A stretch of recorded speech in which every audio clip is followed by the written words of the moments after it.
के बाद मेरी बेटी उजाला यादव ने बिछिया मरल सिमोरी कालैया कि बिछिया मरल सिमोरी। देखो तुम आजमगढ़ की बेटी बन के रहो।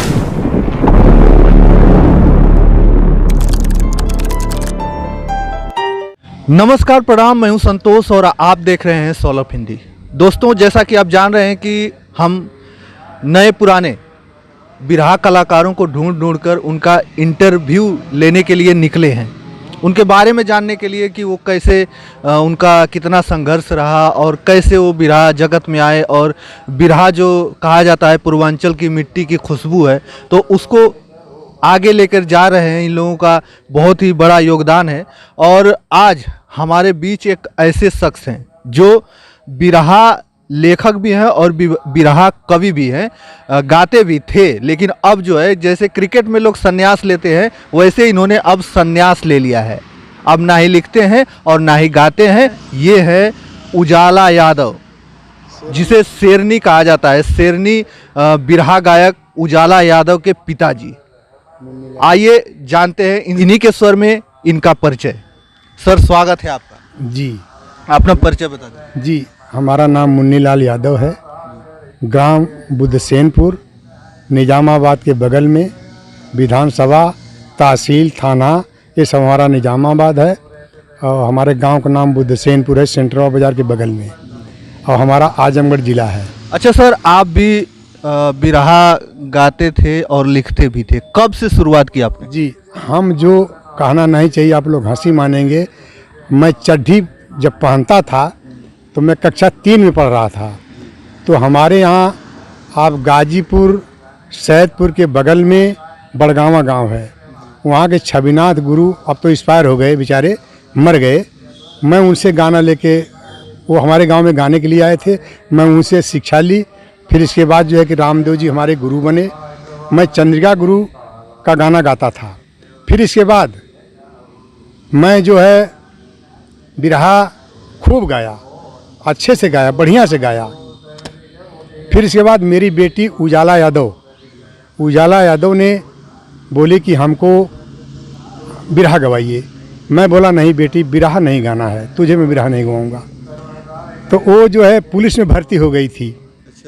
आबकारी विभाग में पुलिस में भर्ती हो गई थी। वो बोली कि हमको नौकरी नहीं करना है, हम बिरहा गाएंगे। सरस्वती माँ हमको मिली हैं, मैं इन्हीं की सेवा में पूरी ज़िंदगी बिता दूंगा। तो ये मुझसे मैं धुन गाता था, तो मैं एक धुन इसको लड़की को पहले सुनाया तो बोली बहुत अच्छा। वो धुन कौन थी? कि अरे बिछिया मरल सिमोरी कालैया कि बिछिया मरल सिमोरी कालैया करिया भइल है नदी। बिछिया मरल सिमोरी कालैया करिया भइल है नदी। पीसे गईलू मैं गोजैया टप दे बिछिया मरल सियैया कि बिछिया मरल सिमोरी कालैया करिया भइल है नदी। पीसे गईलू मैं गोजैया टप दे बिछिया मरल सियैया। हाँ, टप दे बिछिया मरल सियैया। हमरे सैया के हो बोलवैदा, हमरे सैया के हो बोलवैदा, झारवैया है नदी। जब मैं इस गीत को बच्ची को सुनाया तो मेरी जी बच्ची बहुत संतुष्ट हुई। बोली पापा मैं बिरहा गाऊंगी। तो मैं बोला चलो अच्छा बेटी, नहीं मान रही हो तो चलो तुम्हारा सहयोग होगा। तो हमसे फिर मिलने गए हमारे, मैं 60 में बता रहा हूँ, गाजीपुर टणवा के माननीय श्री प्यारेलाल कवि जी मिल गए। पहला प्रोग्राम था शक्ति नगर बलिया नाला, विशाल दुबे से। तो ये मिल गए। लाल भरत जी ढोलक वादक जो विजयलाल भाई के हैं। तो बिरहा जगत में हमारे विजयलाल भाई और कवि प्यारेलाल, दिनेश लाल निरहुआ का सहयोग अच्छा मिला। तो लड़की जो यहाँ तक चली पहुँच गई, तो हमसे बिरादरियों में सम्मान मिलने लगा। जब सम्मान मिला तो इनकी ज्योति अपने से 10 के साथ ये बिरहा गाते गाते यहाँ तक पहुँच गई। तो लड़की का मैं सोचा कि मेरी बच्ची है, मैं भी साथ में रहता हूँ। मेरा लड़का हारमोनियम बजाता है, राकेश यादव उसका नाम है। मेरा लड़का मुकेश है, ये सऊदी गया था, 3 चक्कर बोला बिरहा जगत से मुझसे इस्तीफा रहेगा। तो ये चला गया 3 चक्कर ये सऊदी गया, ये गाड़ी चलाता मेरा लड़का हर। मैं सोचता हूँ कि मेरे सभी भाइयों का दुलार प्यार मुझे मिलता है। अगर कोई भी नहीं रहेगा, मैं अगर प्रोग्राम लिखा हूँ तो उनके दरवाजे ज़रूर पहुँचूँगा। क्यों? इसलिए पहुँचूँगा कि मेरी बेटी उजाला यादव जाएगी, मैं साथ में जाऊँगा।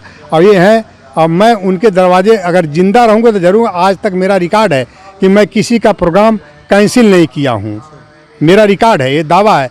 आप बिरहा जगत में किसी से पूछ लीजिएगा कि हम किसी का प्रोग्राम, चाहे मेरा 5 रुपये का हो चाहे 50,000 का हो, जो बिरहा लिख गई अजय अमर है। मेरा बिरहा 15,000 रुपये की थी यहाँ बदलापुर के बगल में, अब 85,000 का कार्यक्रम मैं छोड़ दिया अमृतसर का। ये क्वालिटी मेरे अंदर है, जो बिरहा मेरी लिख गई वो अजय अमर है, मैं बिरहा कैंसिल नहीं करता हूँ। अच्छा, अभी भी तो आप लिख सकते हैं, लेकिन लिखना क्यों छोड़े आप? नहीं, ऐसा है कि देखिए हमारे पास इतनी जिम्मेदारियां बढ़ गई कि कवि जी मिल गए हमारे माननीय प्यारे लाल, वो तो खुद ही कंप्यूटर कवि हैं। तो हम छोटे मोटे कलाकार हैं, उनके सामने हम कुछ नहीं हैं।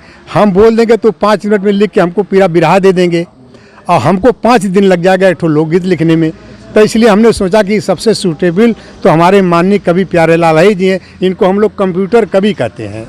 हाँ, तो कंप्यूटर कवि का अगर आपको इंटरव्यू देखना है तो उनका भी इंटरव्यू हमारे चैनल पर आप देख सकते हैं। अच्छा, सर ये बताइए कि कब से आप छोड़ दिए कि नहीं अब मुझे संन्यास लेना चाहिए? सन 2000 में मैं अपना बिरहा से संन्यास ले लिया।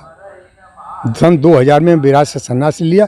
इसके बाद ये उजाला जी हो गए, विरासत में इनको बिरहा। अच्छा, उजाला जी को आपने मना किया था कि नहीं बिरहा जगत में नहीं है? तो मैं मना कर रहा था कि देखो बेटी, मैं बढ़िया बिरहा गाया हूँ और बढ़िया गाऊंगी तभी गवाऊंगा, और मैं नंगई लुच्चई की बिरहा नहीं गाता हूँ।